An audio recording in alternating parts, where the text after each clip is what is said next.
Welcome back to the shop. Today we're going to be doing some TIG welding on carbon steel, doing some fillet welds. Okay, this is kind of a transition if you want to make smaller welds and you haven't really been able to. Maybe you weld a lot of thicker metal. This is that first step on 1/8 inch material. Okay, so tiny welds, that's what we're focusing on. Making sure our gas is on. Okay, getting our machine set up. We're going to make sure we're on DC electrode negative. We got the TIG welding mode on. We're going to set the remote on. Turn the machine to about 130 to 150 amps. And we should be good to go. We'll check the torch. Get whatever we want on the torch. Sharp tungsten. We got our stick out right on.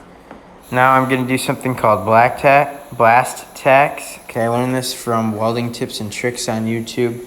I'm going to hold a really tight arc and just romp down on the foot pedal. Give the foot pedal everything I've got. You can see here on the bottom what I do with the foot pedal. And it's a quick motion. If it doesn't do it instantly, when you tack it, you're too far away. Just going to position myself accordingly here. And you can kind of see what it looks like while I'm welding from the side view. You can also see I got a heat sink in the back. That's going to prevent oxidation on the back side. Here's a crummy arc shot that I have. You can't see a ton, but you can see a little bit of the puddle and a little bit of how I feed the filler metal in the puddle, and that is important.